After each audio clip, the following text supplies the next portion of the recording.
I'll be honest, I'm not a perfect role model for wellbeing. My days are pretty jam-packed, so I find small wins where I can. In the morning, I find time to share breakfast with my family and take the kids for a quick swim. It's a chance to connect and embrace the calm before the day kicks off. From there, it's all systems go.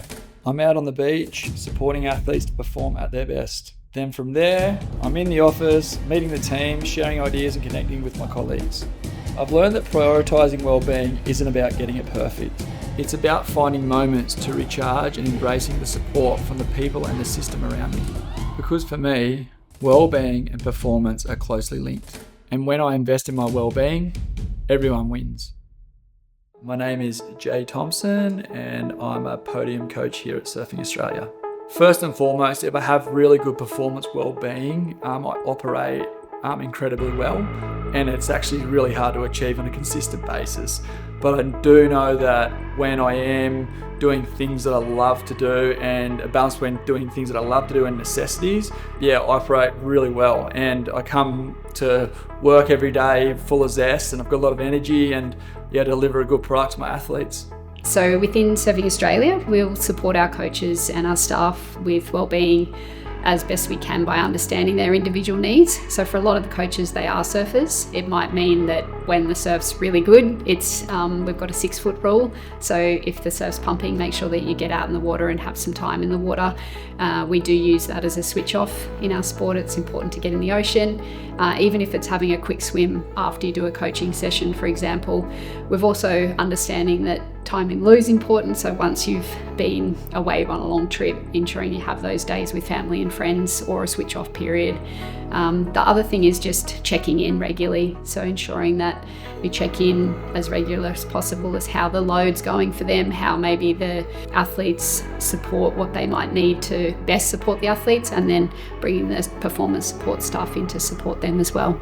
It really is about how do we connect the individual with what matters to thrive no matter what.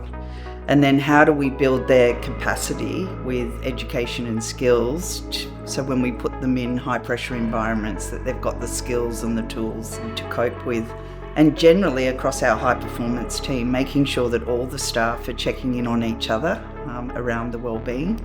I have 2 young children, so it is a challenge to build it every day and have consistency with it. I fail a lot of the times, I struggle, but I think the way I do build wellbeing into my everyday routine is just being very well planned and then prioritising things that I love doing. And even if it's for 5 minutes a day or 10 minutes a day, as long as I am ticking a few of those boxes, I'm happy.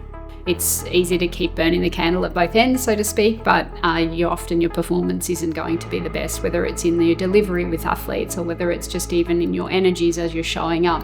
So the more that we can be conscious of the individual coaches' levels of when they're performing at their best and how to best support them to be at that point, just like an athlete, I think that we're going to get the best performance outcomes possible.